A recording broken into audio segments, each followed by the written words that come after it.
I'm Sneha. I'm here to present the GST Fundamentals, and thank you so much for being here for this GST Fundamentals topic. As most of us have already been to the GST audits, so you guys will already have a pretty good knowledge of GST basics. Revising its basics before stepping into the GST audit helps us to align on its interpretation and application. So I'll just brush it up before starting it. First of all, I'm going to cover GST, what is supply and scope of supply, all the three schedules, and also place of supply and time of supply. First of all, GST, goods and service tax, is a comprehensive multi-stage destination-based tax. It uncovers one nation, one tax topic, which means it has subsumed or it has replaced many of the indirect taxes like VAT, excise duty and service tax. And also it has dual structure, that is, on interstate supply, IGST has been levied, and on intrastate supply, CGST and SGST have been levied.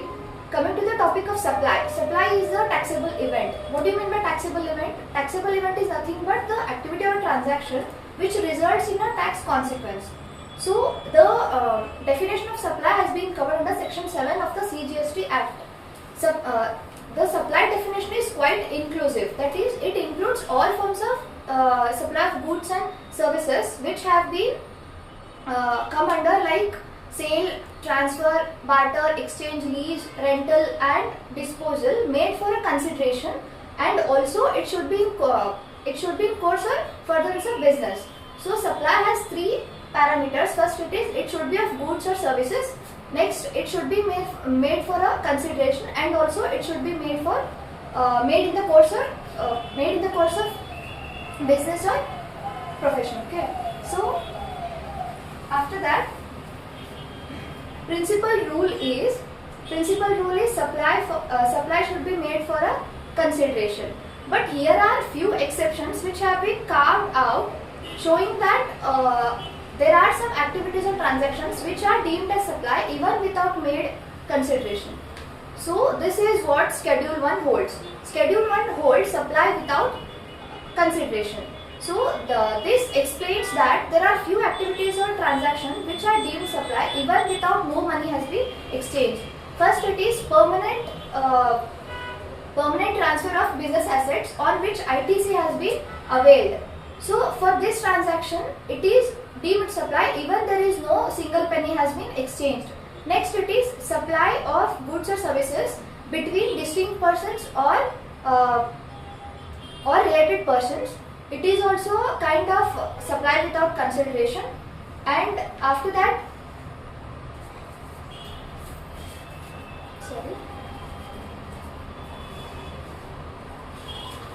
first one was of permanent transfer of business assets where ITC has been availed. Next, it is supply of goods or services between related persons or distinct persons. Next, it is supply of goods by a principal to an agent or vice versa. And next, import of services by a person from a person residing outside India for a consideration. Next, it is here there is also an exception regarding condition of supply, stating that supply should be made in course or furtherance of business. But if you import any services by a person outside India, if you are paying any consideration, even if it is not in course or furtherance of business, still it is deemed as supply. So this is all about the Schedule 1. Now next it was of Schedule 2. Schedule 2 classifies certain activities or transactions into supply of goods or supply of services. It makes us understand whether to classify this as supply of goods or as services. First, it is of transfer. Transfer of title in goods is considered as supply of goods, whereas transfer of title in goods, but the agreement states that the property is transferred at a future date, then it is also termed as supply of goods. But if you transfer the right to use that property, then it is considered as a supply of service. Next, it is of land and building. For land and building, lease, tenancy, license to occupy the land, and also letting of building, whether it is commercial or residential for business purpose, wholly or partly, still it is considered as supply of services.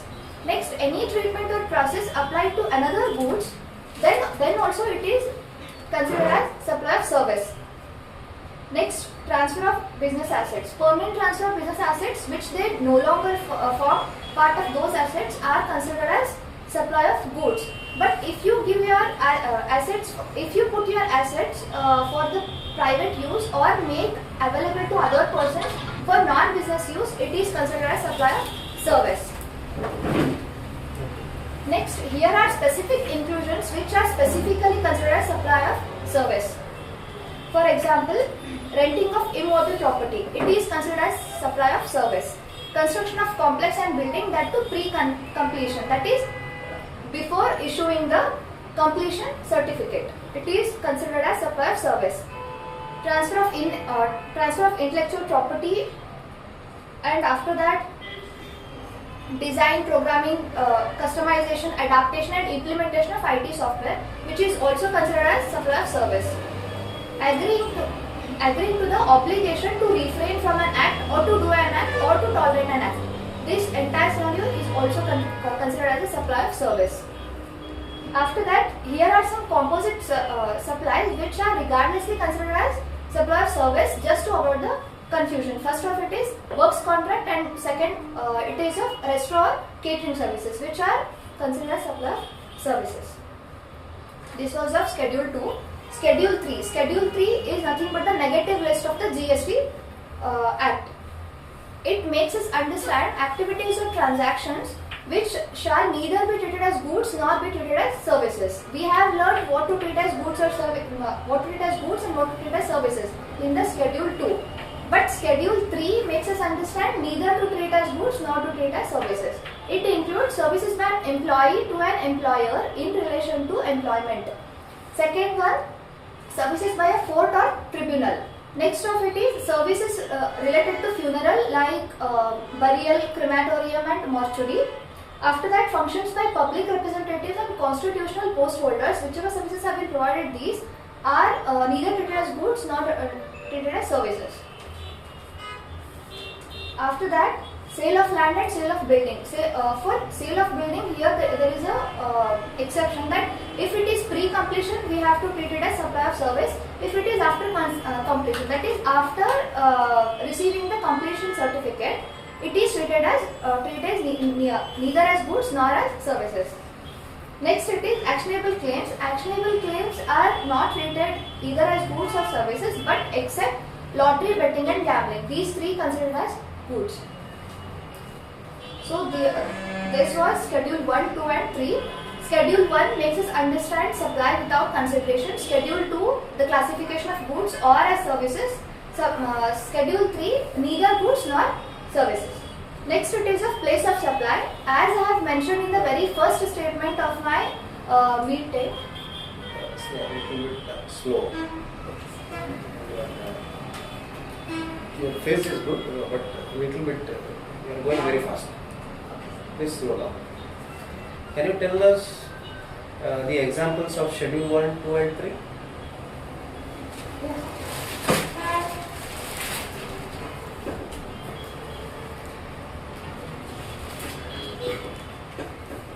First of it is in Schedule 1, permanent transfer of business assets, on which ITC has been available. On this, like overall, you can give me an example of Schedule 1. One example. One example. Schedule 2, one example. Schedule 3, one example. That's all. If you are comfortable. Sure, sir.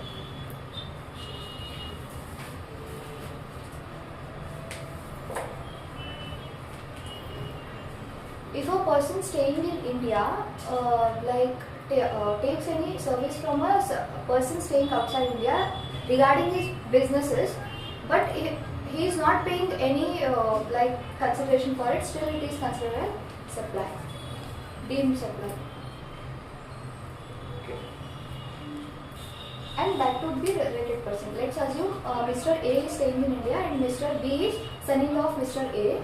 Mr. A is taking the service of Mr. B for business service regarding any business related activities. He is not paying anything because he is related person, but he is taking it for business purpose. It is deemed.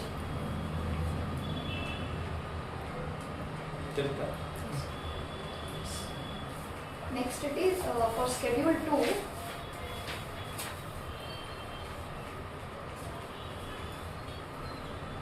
Okay. If you go and buy a car and take it to the home, it is considered as good because you own that possession, that title in goods. The possession has been transferred to you, that title has been transferred to you, it is considered as goods.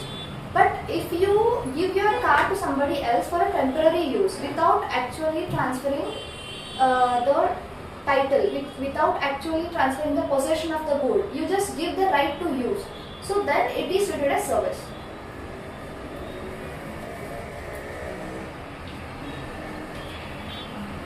Another example for restaurant and catering, which are regarded to the supply of services. And next, schedule 3.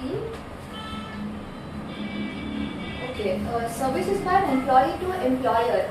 Employee, like he works in a company and he serves the employer, but this is not considered as supply.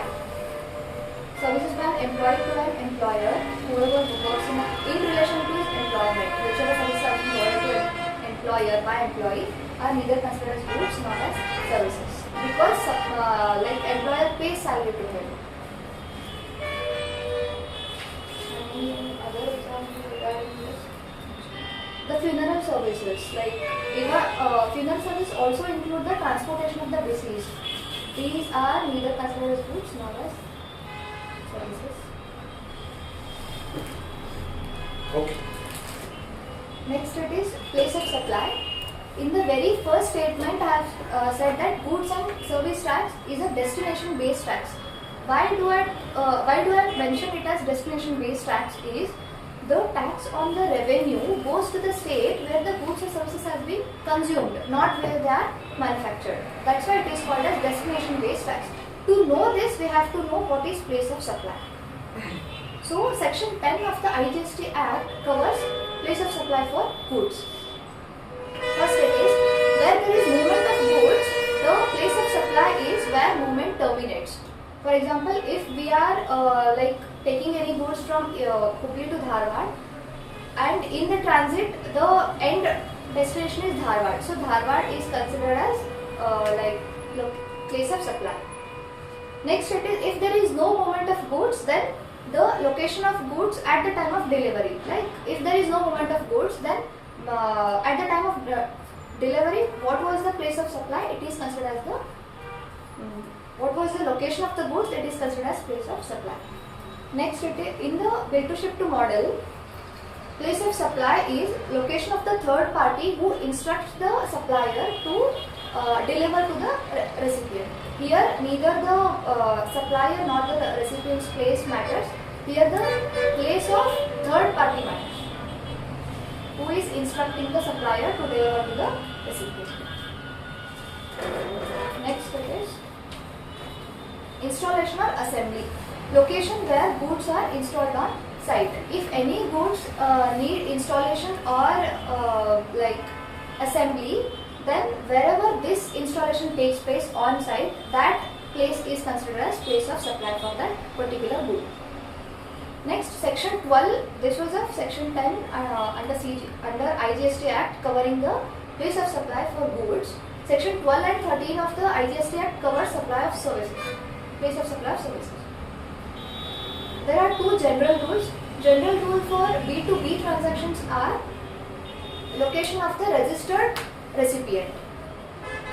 It is the general rule for B2B services. Next it is for B2C, location of recipient if address known.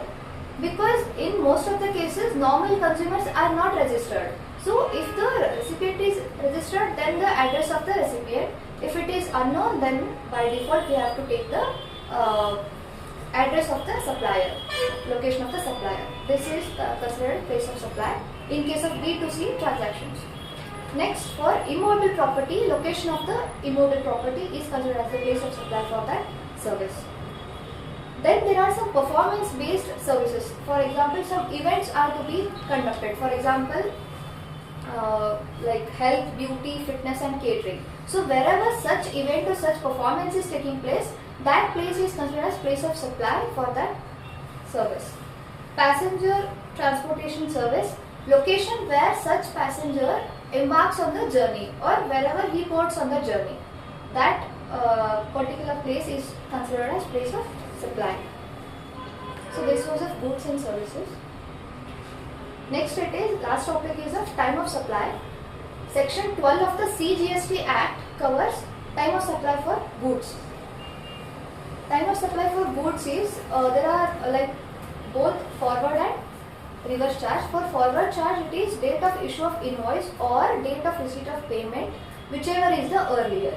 And for reverse charge it is date of receipt of goods or date of payment or 31st day from the date of issue of invoice.